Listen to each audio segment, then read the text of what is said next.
There seems to be no end to the stories of deceit and dishonesty behind the scenes of Russia's ruling class. Yet some officials are somehow more corrupt than others. That was the case for Colonel Dmitry Zakharacheno, an anti-corruption officer in Russia who was arrested in 2016 on, you guessed it, corruption charges. Government corruption is a global problem. In Russia, it's all part of the system. Accepting bribes is commonplace in Moscow, but the staggering amount of money found in his possession put him in a league of his own. Authorities found the equivalent of 9 billion rubles, or nearly 140 million US dollars, stashed in a home connected to Zakharacheno. They took him into custody on suspicion of bribery. More than 2 years after his arrest, he was convicted of bribery and obstruction of justice and sentenced to spend 13 years behind bars. Authorities also fined him roughly 1.8 million and stripped his official titles. It's unclear how long he'd been misusing his position to get rich, but an encounter with one specific businessman sealed his fate. Prosecutors say he demanded a $5 million bribe from a restaurant owner to ignore health code violations, but the two eventually settled on a payout of just $800,000. There was no definitive proof that Zakharacheno received that amount. Still, he continued his shakedown of the restaurateur by requiring steep discounts on food and services for himself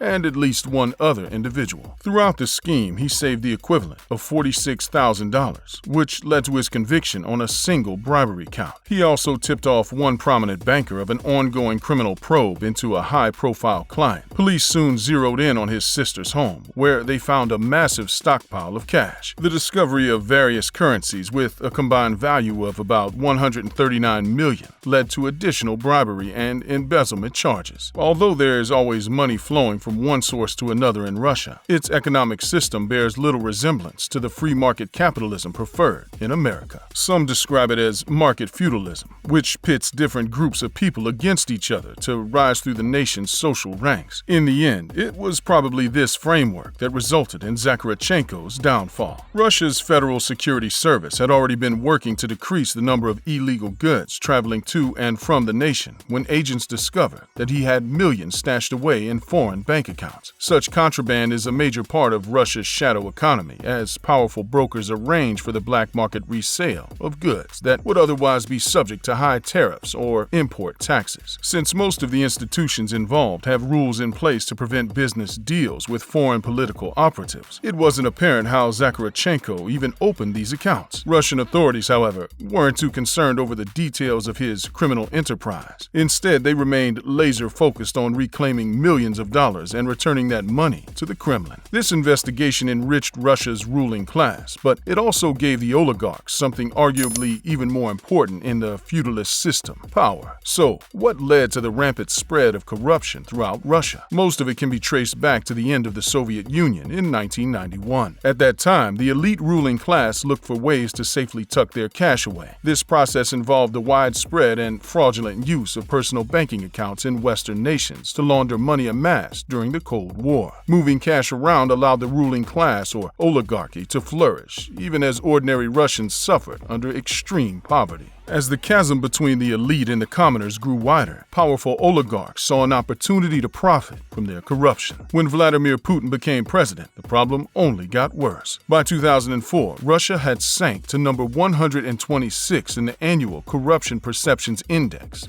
even as the number of individual bribes continued to soar higher. In 2011, the average bribe was 236,000 rubles, or roughly 26 times higher than in 2008. Corruption and bribery became deeply ingrained across various industries, including construction, education, healthcare, and housing services. It was law enforcement, however, where the problem spread like wildfire. Even the law enforcement agencies that govern traffic safety were bought off. In addition to a drastic increase in individual bribes, authorities began demanding payments for new reasons. In the early days, Russians were forced to pay to bypass failed inspections or certain unlawful behavior. As the problem grew worse, officials demanded bribes just to do the jobs. Russia had repeatedly claimed that its illegal economy only made up a small percentage of its gross domestic product. Independent researchers disagree, though, insisting that corruption accounts for 1/4 of the national economy. At the helm of this corrupt government is essentially one man. Putin has ruled Russia as a strongman since he was first elected prime minister in 1999. Since then, his grip on the nation grew along with his fortune. It's hard to say how much money he has since his wealth is purposely shrouded in mystery. However, there's no doubt that he ranks near the top of any list of the richest world leaders. In the wake of the Ukraine invasion, harsh sanctions hit many oligarchs and some of Putin's family members where it hurt the most. Still, it doesn't seem that Putin has suffered any measurable impact on his own fortune. Meanwhile, the citizens living under his corrupt regime bear the brunt of the international backlash over his reckless decision. As for the assets that Putin desperately protects, they aren't tied to his yearly income. After all, he officially makes $140,000 per year as Russia's president. Other public disclosures list a modest apartment, 3 vehicles, and a trailer. On paper, Putin's got about as much as the average American family. In reality, he has access to way more than anybody knows about. He's believed to have untold resources hidden away in secret accounts around the globe and is believed to be worth several $100 million.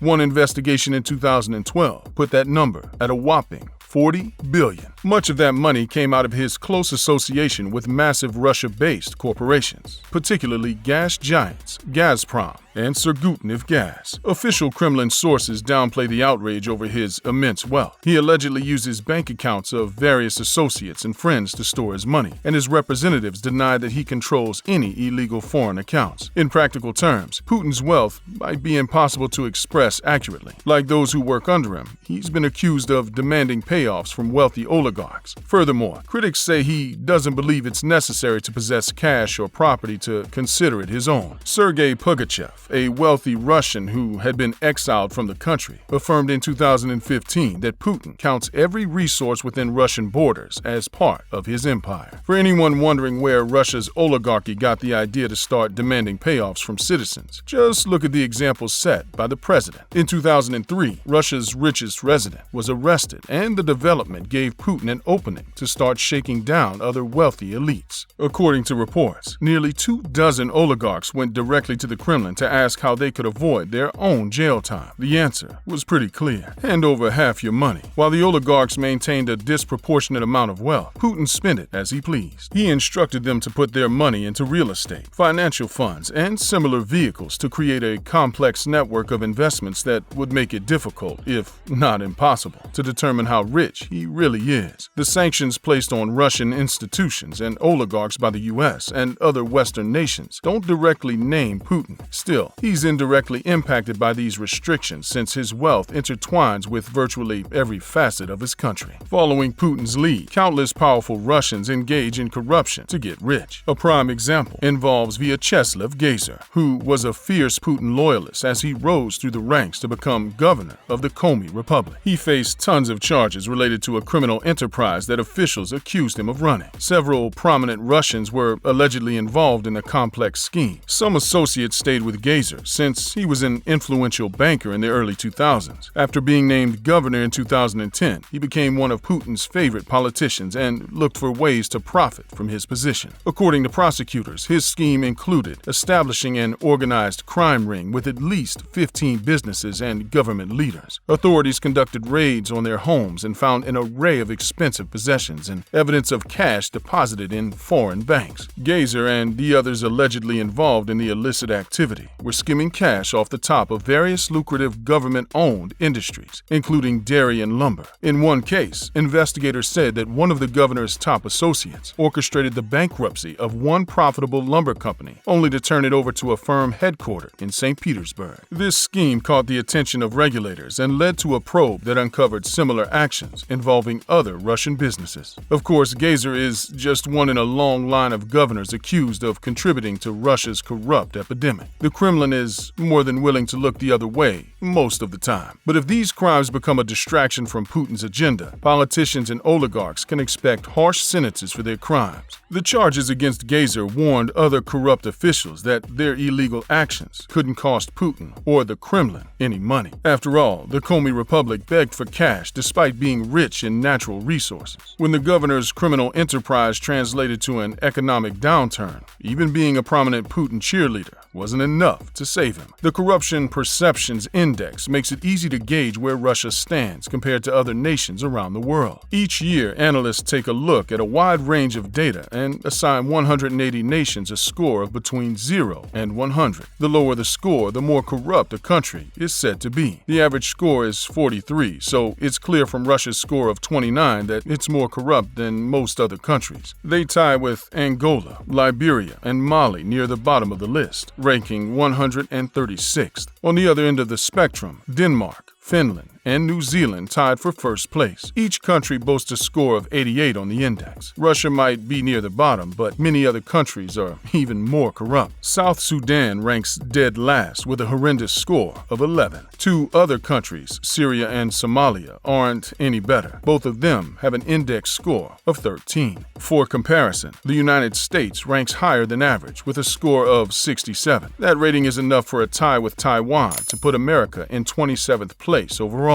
Russia suffers at the hands of a corrupt government. These consequences were on full display in the early days of that nation's war in Ukraine. Even though some experts expected Russia's military to dominate, the reality was quite different. Much of the poor performance links to a lack of sufficient supplies or a cohesive strategy. Russian soldiers generally suffered from low morale. They were also forced to use old or inoperable equipment. Even worse, some of the food they brought along reportedly expired as far back as 2015. Some of these field rations were said to be infected with the deadly E. coli virus. Further revealing the pitiful state of Russia's military was the fact that vehicles regularly ran out of gas. Despite the nation's extensive natural resources, corruption by those in charge made it impossible for the military to receive the fuel it needed. Of course, the fog of war makes it hard to report anything on either side accurately. However, from what we know about Russia's history of corruption, these stories wouldn't be surprising. Even as soldiers were sent into Ukraine with expired food and antiquated technology, oligarchs back home continued to live the high life thanks to a political system dominated by corruption. Click to watch one of these next videos, and let us know in the comments section if you had to pick between living in China for 2 years or living in Russia for 2 years right now. Which country would you pick?